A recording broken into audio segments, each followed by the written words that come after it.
Welcome to Vanities Live, you guys. We got someone special coming in today, and we're really excited. We have a great topic and a great gentleman. He is a gentleman, too, so we're really excited. We're going to bring you something super awesome. But first, we're going to do as we usually do and introduce ourselves. I am Sharice Slate. We have the wonderful who? Come on. Girls. Oh, girl. You ain't say Troy. You ain't telling me where you from. You ain't say what you do. You know, we like to brag on each other. Okay. I was going to let you guys go next. Okay. I'm Sharice Slay, originally from Detroit, Michigan. I live in Texas now. I've been a hairstylist for quite a long time. I'll just keep it at that. I've worked in the industry with different people like Ashanti, Sierra. I've had an opportunity to work with Patti LaBelle. I've worked on TV shows like Cruel Summer. I've worked on CSI Las Vegas. I've worked on, who was that? 1923, 1883, Yellowstone. Just currently worked on Bass Reeves, which will be coming out soon. Several other shows I've been blessed enough to travel all around the world doing what I absolutely love, hair and makeup. I am a mentor, and I'm just excited to be here with my girls, and I absolutely love what I do, and I'm happy to share it with all of you guys. Next. Okay, I got me, Rachel. Okay, I'm Rachel. I now Fort Worth, Texas, not Dallas. Don't get it twisted. From the funk, baby. You know what I'm talking about? I have been in the business since 2015. I am a cosmetologist, a cosmetology educator. I am a hairstylist in the TV and film industry. I also have a mentorship program on teaching students how to get into the TV and film industry, whether you are in cosmetology school, whether you have graduated, whether you are degreed, whatever the case is. If you want to get into the business of TV and film as a hairstylist, that is what I help you to do.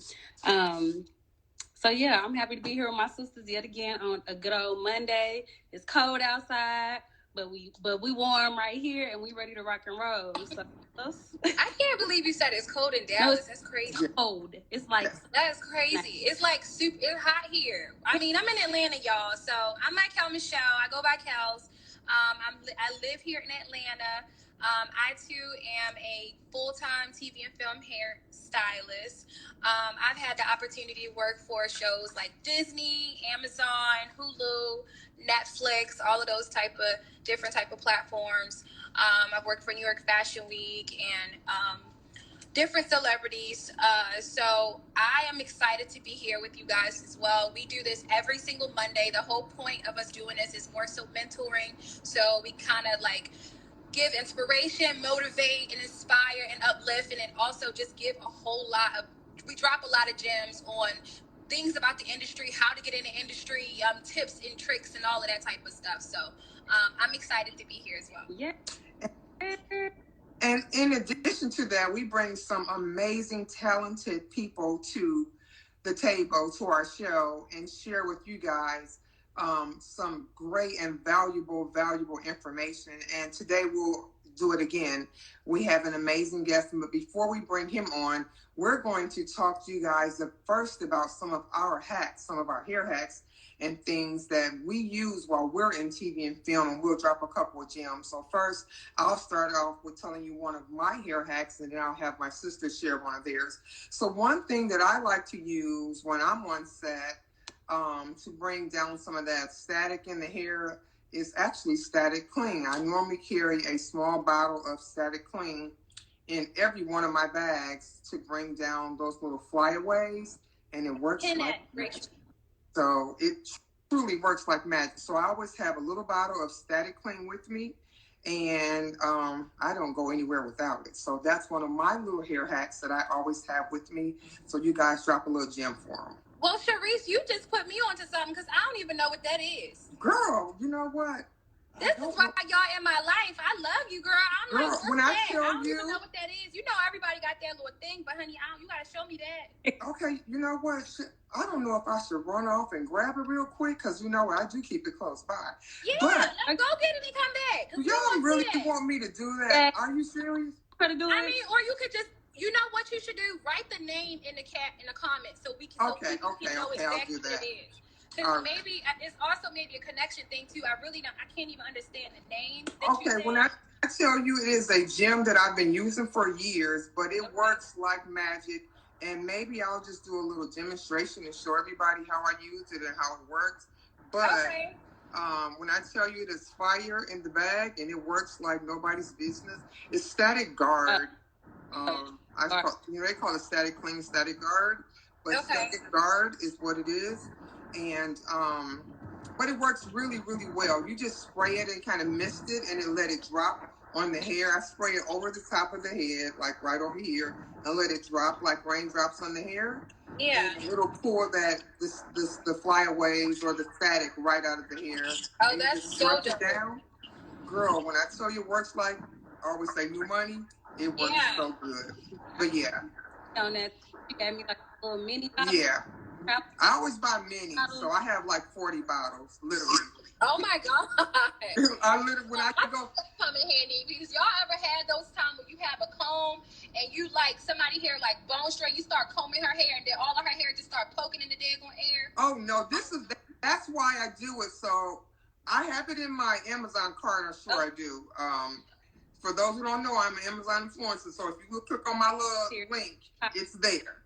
But I have literally 40 bottles. If you go in my garage, because I have tons of trunks of stuff, I have about 40 bottles. So I'll keep a bottle, spray it on there like if you had the hair starts to fly like that, spray it, and it'll drop them down just like that. Okay. Period. Rachel, what you got? So mine is not even a hair hack, and it's not even a hack that I do on set. I like skincare. I take care of my skin a lot. And one of my favorite things to do is exfoliate, scrub. And I like to make my own sugar scrubs, literally using brown sugar and olive oil or grapeseed oil. And I just mix the two together. And baby, I just put it all over. The skin be so soft. And then maybe put a little shea butter on afterwards. Let me tell y'all. Okay. Look at my skin. Wow, your skin is flawless though, Rachel. For real though. You know, I really just started getting into my skin just because I'm like, I don't really like to wear makeup all the time. I mean, I love wearing makeup, don't get me wrong, but like I don't want to always have to wear it, like if I don't want to. Because you're pretty already, is that it? Thank you, friend. But still, like I still feel like I be having like little imperfections and all of that. But I need that regimen too. So these are some good hacks, beauty hacks. What you got, Kels? Well, I didn't really get a chance to think about one, but I can think about a couple of them, though. You guys know, say like if you on set, or even if you at a photo shoot or something like that, and you guys probably do this hack too, but instead of me spraying directly on the hair a client, I actually like to spray in my hands, and I like to actually lay my hand on the top of the hair. I feel like that gives a more of a better, like a soothing look, opposed to actually spraying it directly on the hair. Mm-hmm. Most of the time, like, you just never know, like, if you're using a new product or something like that. I'm a product junkie, but I just never like to actually spray my clients with Hold and Spray or any type of shine directly on the hair. I always prefer to just use it, like, if I can show you real quick. I always prefer to, like, put it on my hands, and I go like that, and I, like, put it on their hair directly that way. Because I just feel like I can target exactly where I want it to go, opposed to actually like spraying everywhere. I feel like when you spray everywhere, it don't do nothing. Go everywhere. Yeah, like opposed to just putting it in your hand. Even though I'm so messy, so like as soon as I'm done, my hands be looking crazy. Yeah. So that's the beauty hack I have. That's a good. That one, or even like spraying it on the brush. Yes, or the comb. Like, yes, exactly. Like, I like to use it like that, opposed to like just spraying it everywhere. Then it's all everybody breathing it in and get over in the camera. Right. So let's talk about some character things that we do, which is going to lead us right into what we'll be talking about with the director. Okay. Oh, yes, and for those who are just joining us right now, I just want to say again, we're actually about to have a director come. We're about to have a guest come in. So I've seen some new people coming in. So we're about to actually have a director come in to actually work on TV and film. Oh, and, Yes. Hey to Raekwon. Hey, Raekwon. Hey, Raekwon. Y'all All right, ready? so, but I'm sorry, what did you say, Sharice? I said, let's talk about some character development things that we actually do when we are on set. What are some of the things that you guys do to help to develop some of the characters? The first thing is pay attention. In production meetings, pay attention to the script, pay attention to just pay attention to all the information that's being told to you before you develop that character, so that when it comes time to put that character together, you have all the information that you need, you know? And, you know, you brought up something that's important that some of the people who are online don't know, that before we start working on a production, that there is a meeting, a production meeting that talks about the development of the characters, that we have a script first that we have to read, and that in the script there's a breakdown that we go through in developing these particular characters. So that's one big thing that we do when we decide on how to build out that character. Yeah. We're going to go over the entire script, read it completely.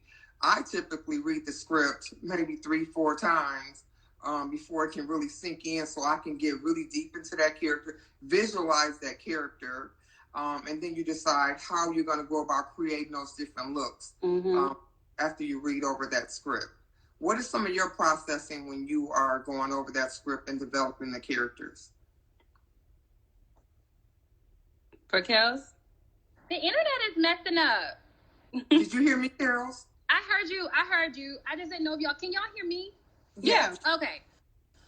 So to be honest, me specifically, like, it's more so combined with y'all together as far as paying attention to detail, making sure I read the script completely and thoroughly.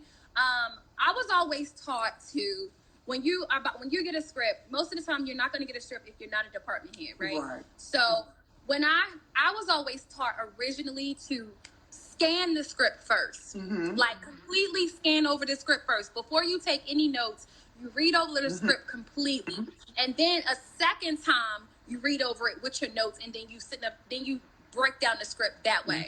I find that better because you always make a mistake and you probably forget something, or you probably don't see something that you saw before. Absolutely. So to be honest, me personally, I always read, and I know a lot of department heads don't, and that's where they kind of mess up, and that's where they kind of don't really have no direction.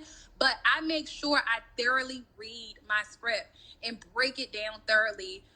And then also pay attention and talk to the directors and see exactly what they want, because most of the time they have something in mind that you might not have in mind. Absolutely.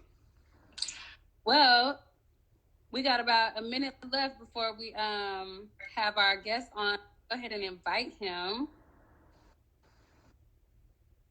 And you guys, please stick around because this is going to be good. This is our first time actually bringing a director on. We normally bring in hairstylists or makeup artists or, different other type of people. So please stick around. Yay! Well, we had one on last week, but we have the awesome Daniel, who we call Dan Willis, on. He is absolutely amazing. Hi, Dan. Hi. Welcome to Vanities Live. Thanks. Welcome. Thanks for having me. I feel honored. This is really dope. Yeah, we're so happy to see you again. It's been a while for us, right? It's been a while. Well, me and Rachel had the opportunity to work with Dan on Cruel Summer, and he was fabulous. Nice. So cool, so down to earth. Just an amazing stand-up gentleman, and I can't say enough about him. So, Dan, why don't you have him here? What did you say? Thanks for having me. I said I'm excited to have him here. Yeah.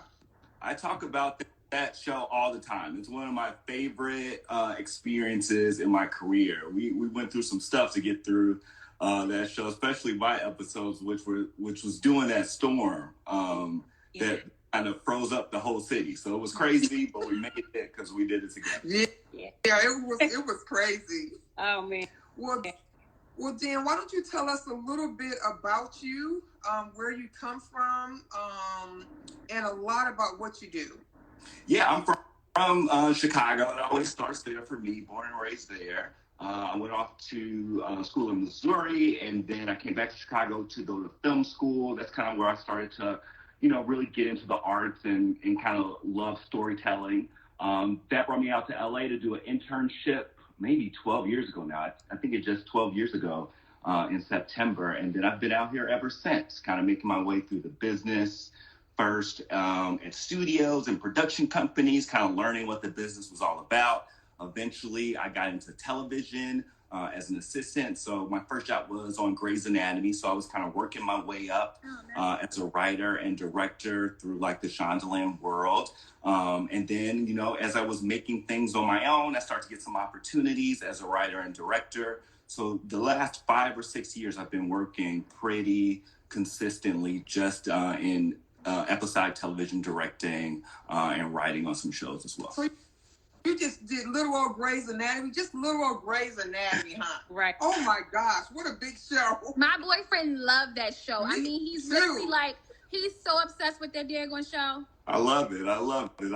People That's a Grey's Anatomy. Yes. Is that like the only show that has all of them daggone episodes? I mean, it's 5 quadrillion episodes. They got to be coming up on about 400 by this time. Lord have mercy. I mean, I'm like, what other show had that many? It's got to be like a soap opera or something. That's not job security to me. Yes. That's what that sounds. Absolutely. Okay. So what are some of the other shows that you've done, Dan? So I started off directing on a show called The Blacklist. They just ended their last season on NBC. Of course, I did Cruel Summer with y'all. I did another show called The Watchful Eye for Freeform the year after that. Stuff like Chicago Fire, Chicago Med. Those are special because I got to go home for those. Queens. That was a really fun show, especially in terms... I worked on Queens. What? I worked on Queens. Oh, well, we worked together then. Yeah, that's crazy. It's a small world. Yeah. That was a lot of fun. Yeah. That was my first time working in Atlanta. And as you know, there was a lot to do in terms of hair on that show. A lot.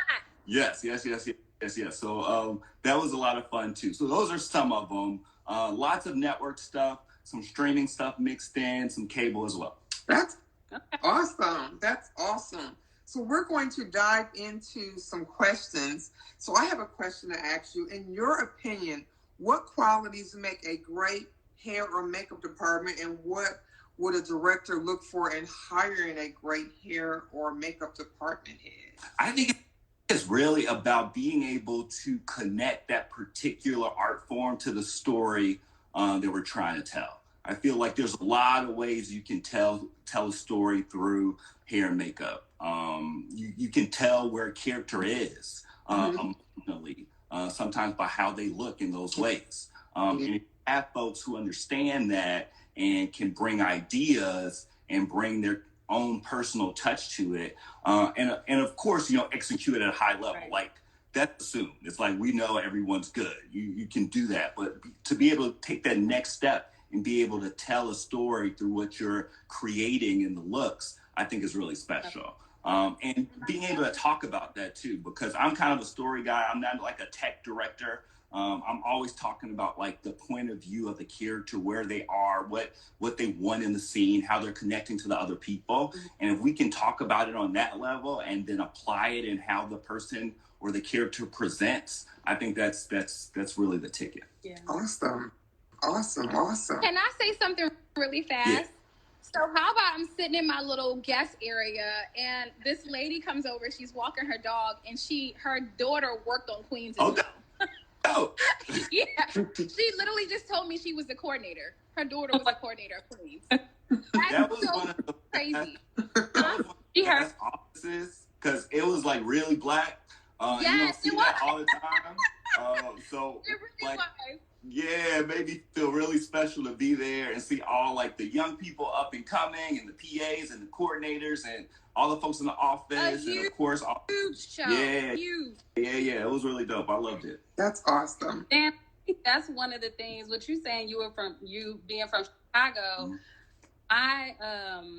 One of my most favorite shows working on was in Chicago, which was Empire, and it was just at like my very first like majority Black production, which to me was huge because being in Austin, like the other productions that I worked on were great, you know what I'm saying?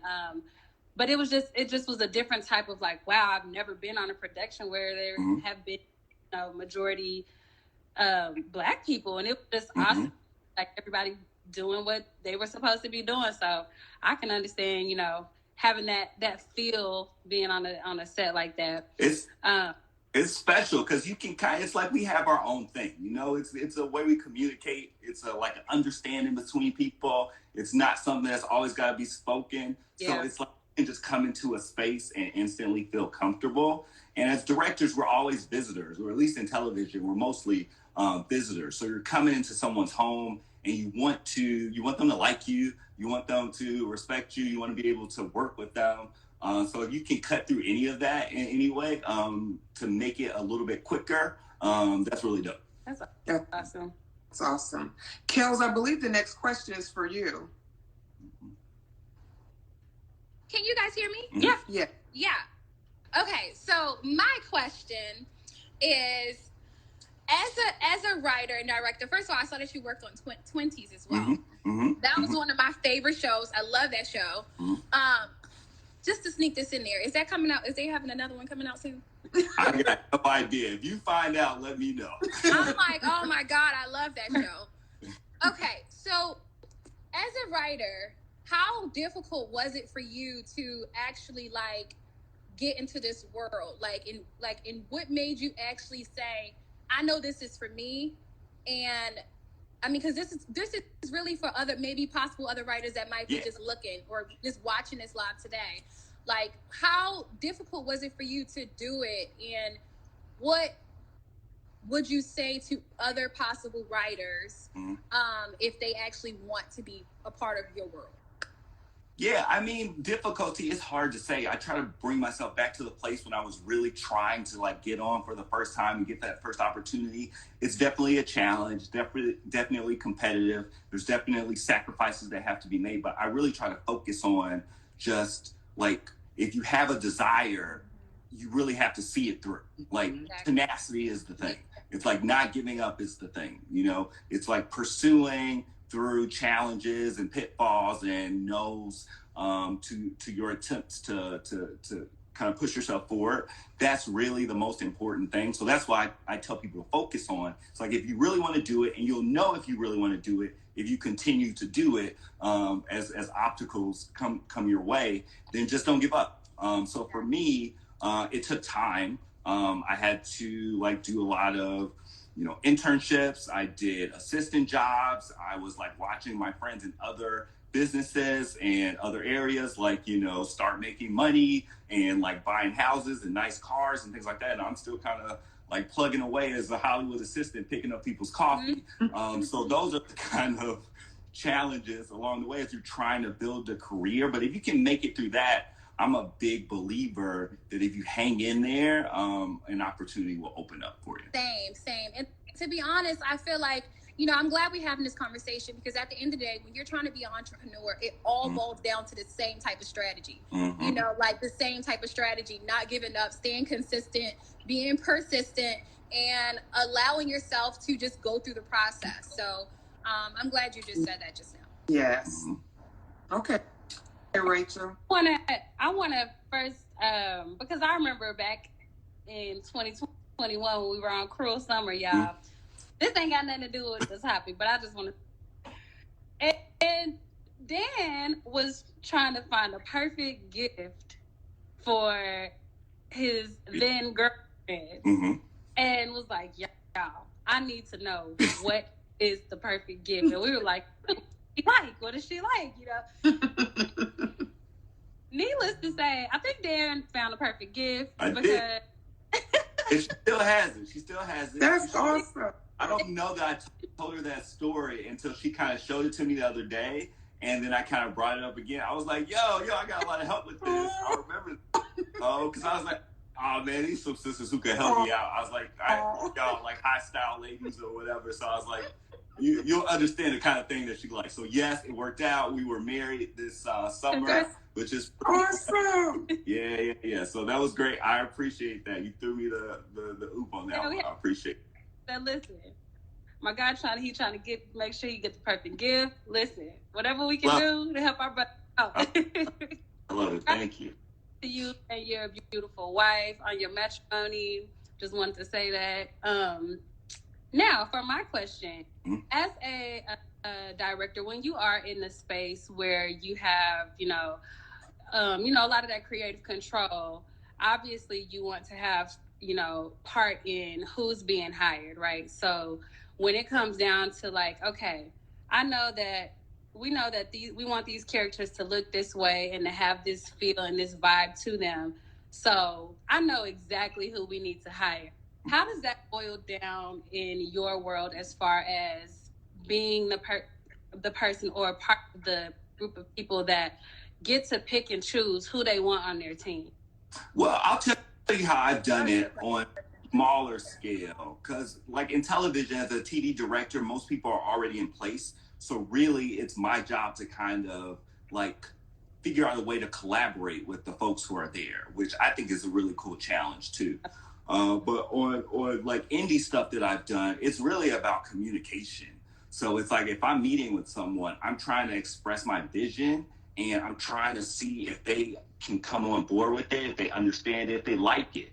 Like maybe we can all read a script and see something a little bit different. You know what I mean? If like maybe I'm seeing them with a particular look, a particular presentation, and I talk to someone and they see it differently, but they convince me they're right. And I like that, or if we see it differently, but they can come along with what I'm, seeing. That's great too. I feel like it can be a lot of different ways, but for me, it's really about communicating. I feel like my job as a director is to be able to clearly state what I'm looking for and build a team so that we can all move in the same direction. So that's not about like folks just like agreeing with everything that I say. It's more about like us being able to talk to each other and get an understanding and get on one page. So for me, it's like, just find dope people who are talented, who get what we're trying to do, and will bring something to the table that's unique to them. That's awesome. Oh, yeah, that's awesome. Speaking of unique, I also want to point out, I'm really enjoying your backdrop. It's a problem. Is it How can you read that? No, it's not that. It's the shoes. It's the shoes. Okay. Let me find your short sneakerhead too, Rachel. Yes. Mercy, girl. I got my like boyfriend. You are. I feel like if I go into my memory bank, I feel like I saw something a little different every day. So yes. You did. Dan, I have a quick question. Yeah. How do you handle challenges that you encounter in the hair and makeup department when things aren't gelling for you and the looks aren't coming up to par as you would like for them to? How do you handle those encounters? I haven't had a ton of those encounters. I mean, I feel like the biggest issues we have in production with that department in particular is like everybody wants everything to happen so fast, and we're not really taking into consideration how long things take sometimes. Thank you. I like him. Thanks for bringing him on, Sharice. I told you he was awesome. Can we dig a little deep in that conversation right there? Because I understand it's hurry up and wait. I get it. Listen, we was built for this. So we know that, we got to be fast. We got to be, efficient. And, we got to make sure. But it's like, come on, y'all. Y'all can't ask me to color hair. Do 5,000 wigs. And working on in Queens, 20 minutes. Right. I know this platform is not about Queens, but even on Queens, it was so many looks, all women. It was a cast full of women, nothing but women. Everybody had wigs for days, and you got to do your hair in 2 seconds. Like, well, I'll say, on that show and many other shows, but that one in particular, I feel like I learned a lot. Yeah. In terms of what's required, depending on what kind of show you got. I mean, on Cruel Summer, for instance, we had 3 different time periods. Yes. Had 3 different looks for these 2 different women, and we're shooting multiple time periods per day. So I use that one as an example. I just had to get it in my head that what I'm used to in terms of waiting isn't going to be the case here because something else is required. So that's where, again, comes to communication. It's like, does the AD know how long it's going to take? Is that a good estimate? You know, what else is going on? How many people have to come through? So it's like, I didn't come up hardcore in production. Like, I wasn't like a set PA. I came up through the writer's office. So there's a lot of things that I had to learn as a director about just how things move at base camp, and like, you know, all the things that are happening that we're not always privy to. So I think it's just about communication again. It's like everybody being clear. This is how much time I need. This is realistic. Yeah. Maybe we can shave 20 minutes off. Maybe I can do my magic and, you know, shave 10 minutes off. But this is what it has to be. And then you have to schedule your days according to that. So, I mean, I've never had any issues with people not looking good. I feel like I've been very lucky to work at a high level in television where you don't see that too much. Yeah. It's like, but it's more about like, can we do everything we want to do in this day in a realistic way? That's awesome.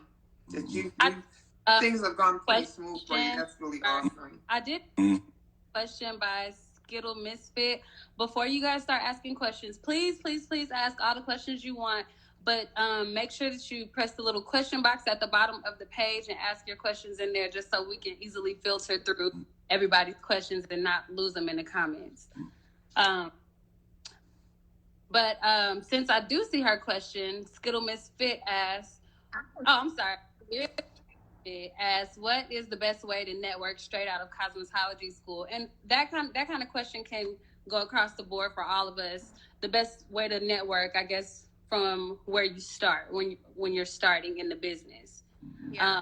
I would say my favorite thing to tell people is to basically just find different areas and different places to go to where you can hand out your business card, give out your virtual business card. Like we have the internet shopping online. You can look up all kind of, go on Eventbrite and look up all different kind of events that are always going on. There's always some type of art-based. That is so good, Rachel, to say Eventbrite. No, it's literally stuff everywhere. Just look it up, say hair and makeup symposiums, and I guarantee you a ton of things are going to pop up to where you say, oh, there's 5 events going on next month on the East Coast. I can go to all 5 of them and hand out your business cards. It's that simple.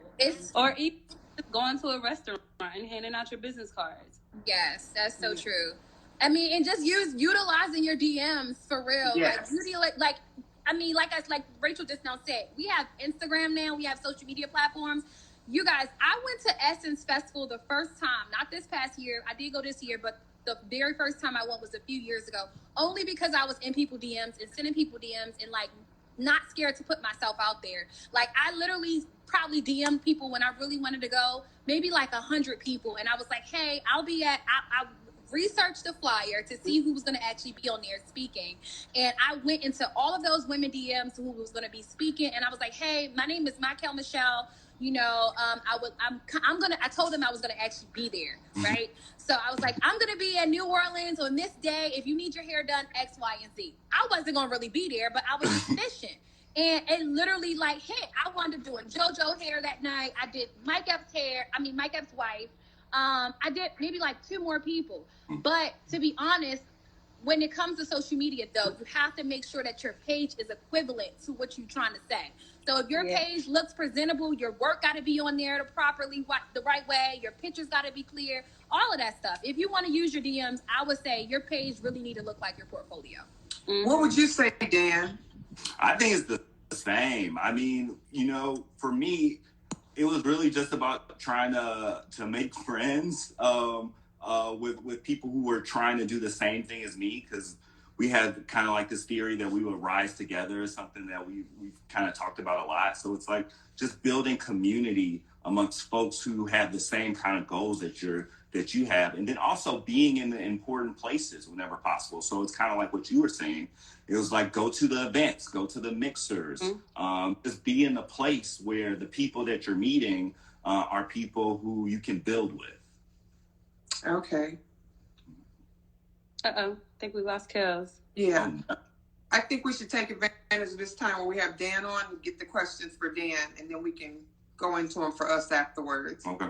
We don't have any yet. I mean, questions for Dan. Gotta step it up a little bit. Yeah. I don't got no questions. Yeah. I gotta step up. Ask your questions now. Yeah, ask your questions for Dan right now, because we only have them on for a little bit longer. And we were so blessed and lucky to have this little bit of time. Don't worry, I'll be better. You are awesome, Dan, and we appreciate you for coming on. We do. We are very, very grateful. Very grateful. And we miss working with you, Dan. We gotta run it back. Yes. We got to do this again. And of course, with you being in LA, Sharice and I, we are also in 706, and I mean, we can make this happen. We can make it happen. Plug. We're careful. Well, let's do it. Keep pressing accept. Okay. There we go. My phone died. Oh. Sorry, y'all. We bounce back though. What's so funny is I put the daggone charger in there before it died, and it still died. You know these iPhones. Y'all, while we still have Dan for a couple of more minutes, remember to ask your questions. Put them right here in the bottom at this question box. You have a few more minutes outside of this live. You are on your own. You can follow his DM or whatever the case is. And then this is just a good time to just go ahead and just get your questions in anyways. Like, you guys have any questions that you may need, any inspiration or whatever, go ahead and ask those questions now, because this is a perfect time. Dan, how important is it to have a mentor? Oh, that's a good question. It's vitally important. I think it's really important because, while I think it's really important to kind of build community amongst people who are at your same level, if you need guidance, you need someone who knows more than you. You need someone who has more experience. And I think like mentorship for the sake of learning is enough. Not like mentorship because you want them to give you a job or something like that, but just like really seeking out people who have followed the path that you want to follow, and just asking like, hey, can I have a little bit of your time so I can ask you some questions or get some guidance or whatever. I think really kind of focusing on knowledge and information is the best way to get a great mentor. And once you have that, just utilizing that resource is vital to moving forward. Absolutely. Did you have a mentor becoming a writer? Did you have a mentor, and how did they impact your career? I mean, I've had many mentors. I mean, my mentor helped me get my first episode of television. It was, about showing up on my work and then just having that turn into an opportunity to shadow on television shows and watch other directors, and then ultimately get hired on my first episode. But every director I ever shadowed, I considered a mentor. And it's been just really great for me just to be able to kind of lean on them, to get advice to this day as like new opportunities come and new challenges I never would have thought I would see come. To be able to kind of lean on their wisdom has been super, super helpful. Absolutely. I think that's one thing that I found really interesting that almost all of our guests have said when it came to having a mentor. They haven't had a mentor. They've had multiple mentors. Mm-hmm. Really important because you may have every single one of us in this group as a mentor, and you're going to learn something different and something great amazing from each and every person here that you can take with you, and you can help the next person.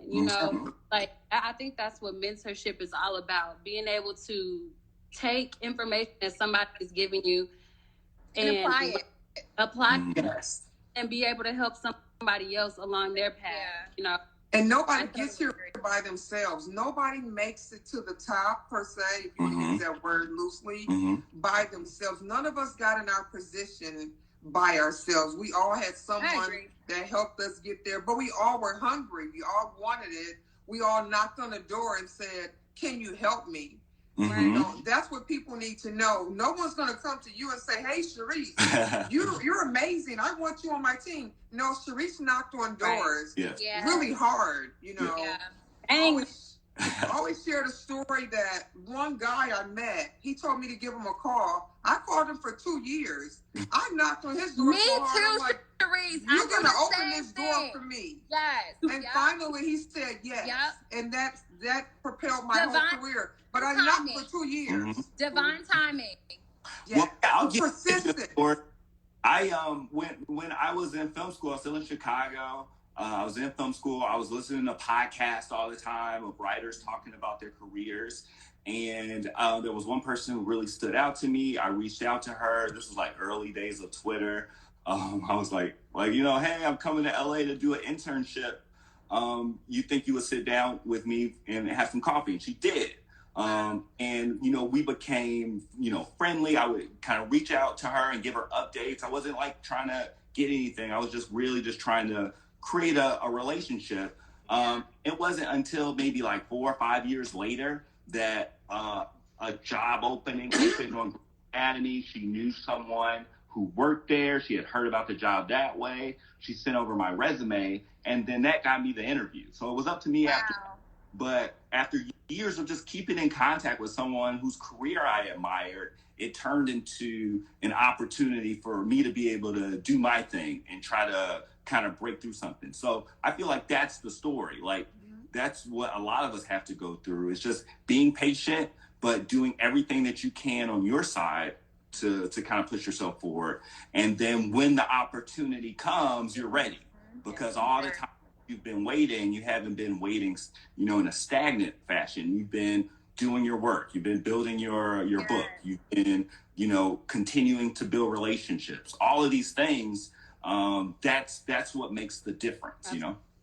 Well, I love how you talked about being ready, because like, and then Sharice talked about, you know, she would hit somebody up for 2 years. I've done that myself as well. But you gotta be ready, because you can mess up your opportunity if you're not ready. Like it's a lot of times, you know, that saying, they say we ask for, be careful what you ask for, because if you get it, you can mess it up if you ain't ready. You know, so that happened to me too. That's happened to me too. I remember, I'll give you a quick story. So it's like, I remember I was working and all the assistants got an opportunity to turn in a script. And whoever had the best script was probably going to get staffed. And I wasn't ready. I didn't have the script ready. And I had to turn in something that I wasn't proud of. And that was a missed opportunity, but it was also what kind of gave me the feeling that I never wanted to feel like this again. Right. So that was the motivating force coming out of that for me to always be ready for whatever so I say that to say, I hope that doesn't happen to anyone else, but that can happen. So keep that in mind. If you're like putting out into the universe, or you're praying, or whatever you do, if you want this thing, you got to be doing the work, because I believe it'll come your way, and you just have to be ready to do it. I keep my bags packed at all times, Dan. I oftentimes tell people a story of, I got a call to do Sierra one time. I was at a mall in Dallas that was 40 minutes away, and they said, can you get the airport to go to London in 2 hours? And I was like, yeah, I think, was it 2 hours? And I was like, oh my gosh, and I'm here 40 minutes away. And I'm like, okay, they said, we'll give you extra $1,500 on top of your rate if you can do it. I was like, I think I can. But because my bags was already packed, I was able to make that flight.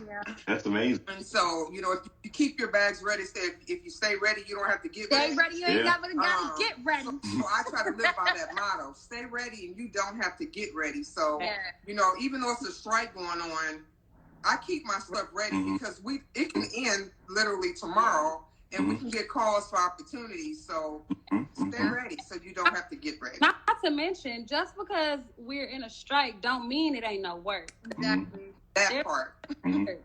There's work. You may have to find it, you may have to look harder for it. But if you're ready, like Sharice and Kels and Dan have said, if you're ready, you're going to get those calls first. You're going to get booked, because people reach out. hours and hours for Thank you. you. They're not waiting all that time for you to respond. They're gonna go to the next person. Exactly. And contact you, be ready, respond, get it out the way, and keep it moving. And then that's how it works. Mm-hmm. Right. Mm-hmm. Thank you. I totally agree. Blaine. Yes, I totally agree. You on our live today. Thank you, Dan. I understand you got things to do, and it is your time to exit our live. But before you leave, do you have any parting words for our guests?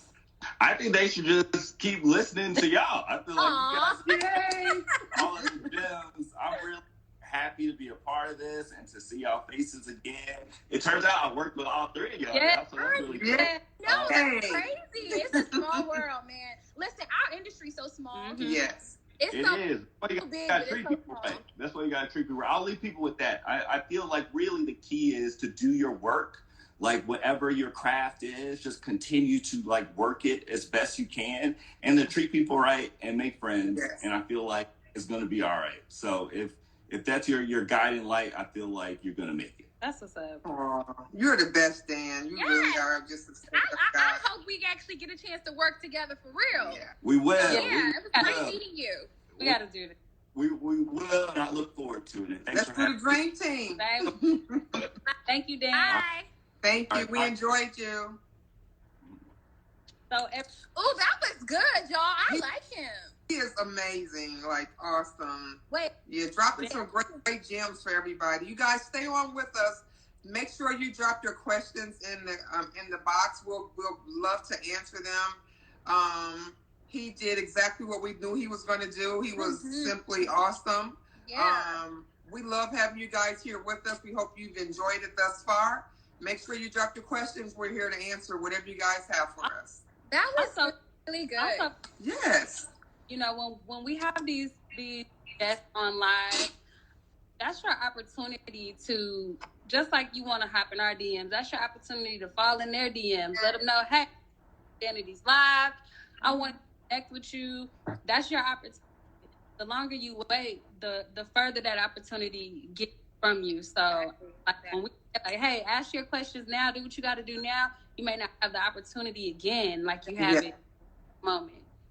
Yeah. Take advantage of these relationships. I mean, oftentimes we talk about connections. Connections are so important. They open the doors for your next opportunity. So take advantage of it. It will open the door for you to go to that next step, that next level of your dream. So you One never thing know, nobody it could be can this moment. ever have to. Girl, I'm glad you said that too, Sharice. One thing nobody ain't ever have to tell me do is take advantage of opportunities. Me neither. Because I'm a milk it, okay? I'm gonna milk it dry. Like, Girl. I'm gonna milk it dry. If somebody, I really wanted to work. That's so crazy when you said it took you 2 years.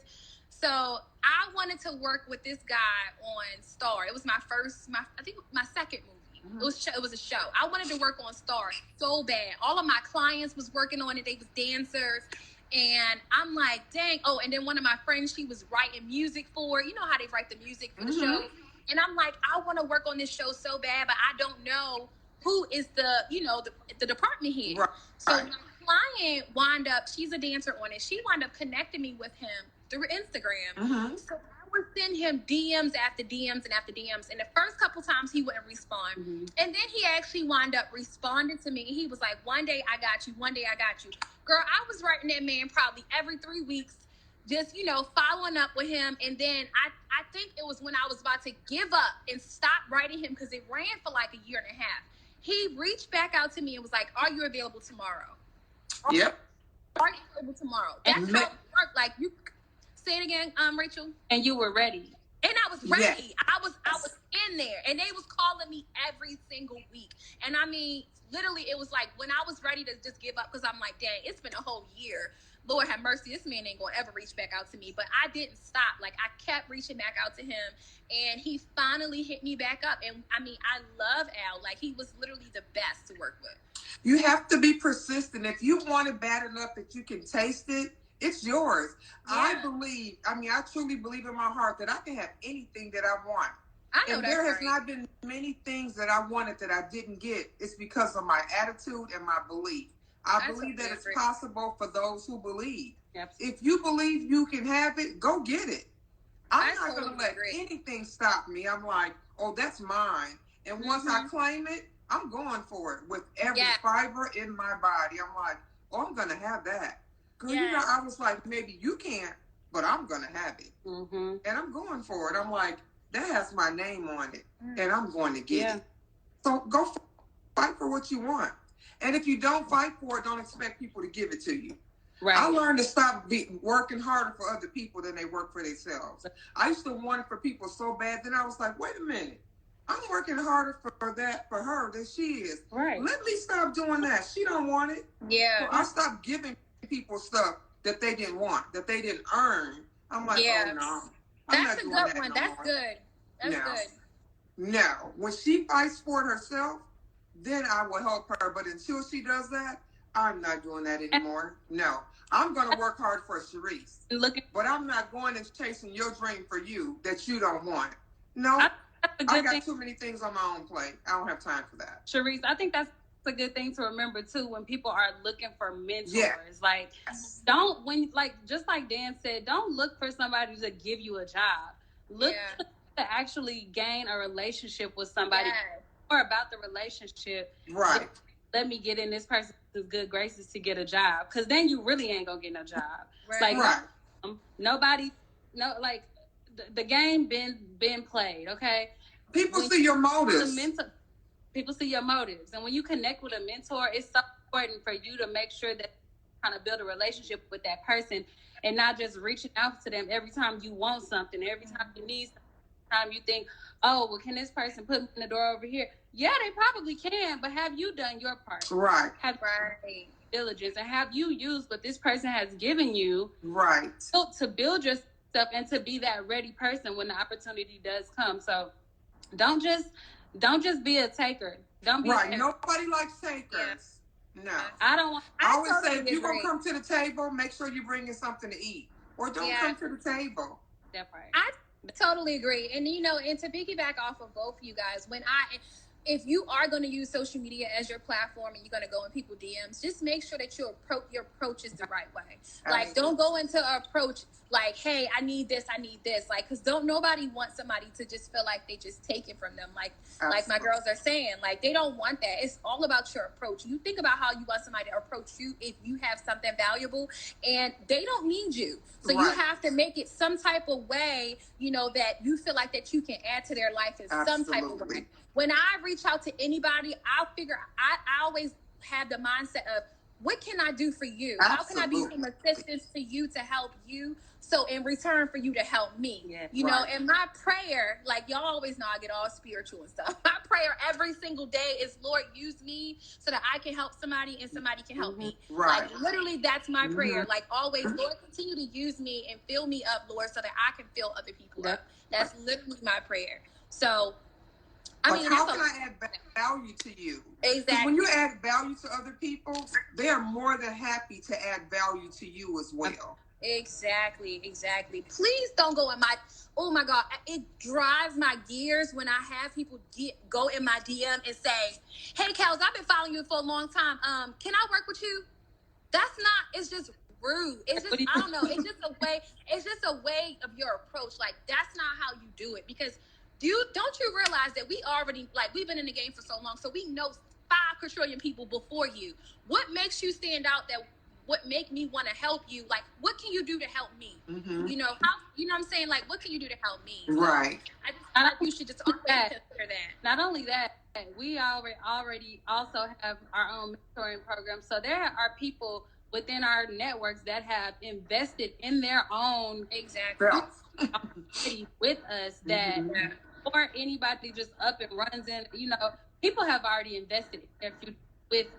Those are the people that we're first, not because it's not about money. It's about the fact that they thought up about themselves and invest in the information that we have to give them. So about that too, when y'all are, want to fall in somebody's DMs and that type of thing. Like, what do you have to offer, and what are you willing to give of yourself to get what you need? Yourself. To yourself. I always say, if you invest in yourself, your career will pay you back. Absolutely. That is so important. it will always pay you back, but you have to be willing to invest in yourself. Yeah. And if you're not going to invest in yourself, you can't expect to get a return on your investment. Right. We all have invested in ourselves, and you should continue to do that for the rest of your life so that you can get a return on your investment. Because if you don't, you're not going to get anything back, and people can see you coming with your hand out saying, I want. What you put but you don't in is what you're going to get back. You're not going to get anything back. Mm-hmm. You're just not. Life doesn't work that way, and it's an unrealistic expectation, wanting something and giving nothing. It's just very unrealistic of anyone to expect that from any relationship. Wow. It just doesn't work well. Exactly.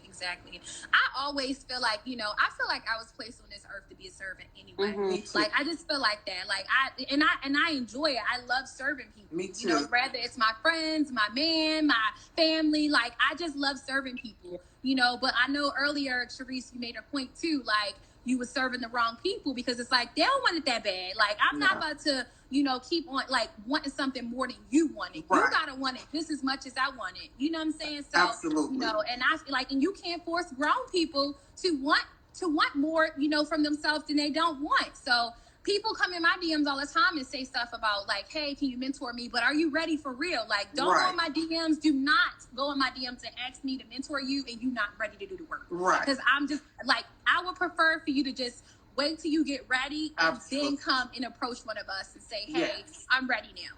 And you can tell by people who are ready because they're willing to do what's necessary. I always tell people, be a sponge. I remember being in cosmetology school, I always tell people, I was the annoying one, always raising my hand, always asking 1,000 questions. I was getting on everybody's nerve.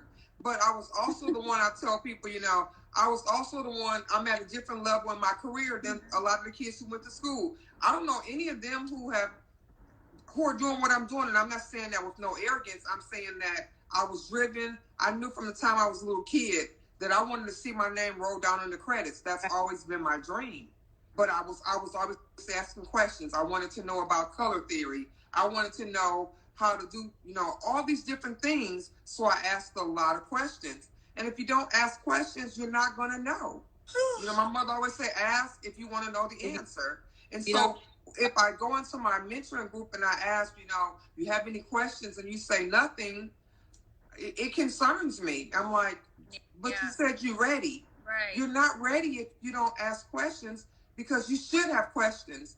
In this business, whether it's the salon, whether it's fashion world, whether it's TV and film, you should have 1,000 questions. There's so much to learn. Yeah. And in TV and film, I still have 1,000 questions. Mm-hmm. There's so much to learn. It's so much to learn. Every single time there's something to ask, something to learn. You're always with different people. There's always going to be something else that you have to learn. Doesn't matter how long you've been doing it. It's so much to learn. I mean, every show is different, especially periods. I mean, oh my gosh. Every single show. Yes. But with that, we have come to the end of our lives today. Mm-hmm. Thank you, everybody, for joining us.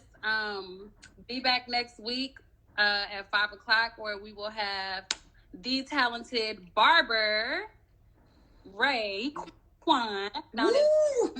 He's going to drop some knowledge. Oh, Ray Quan going to be with us next week. Okay.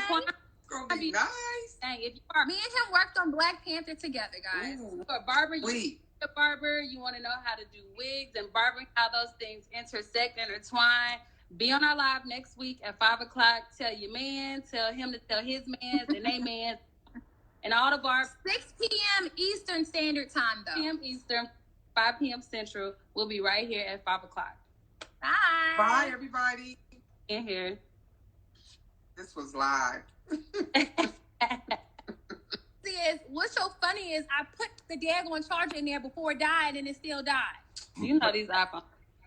Y'all, while we still have Dan for a couple of more minutes, remember to ask your questions. Put them right here in the bottom at this question box. You have a few more minutes outside of this live. You are on your own. You can follow his DM or whatever the case is. And then this is just a good time to just go ahead and just get your questions in anyways. Like, you guys have any questions that you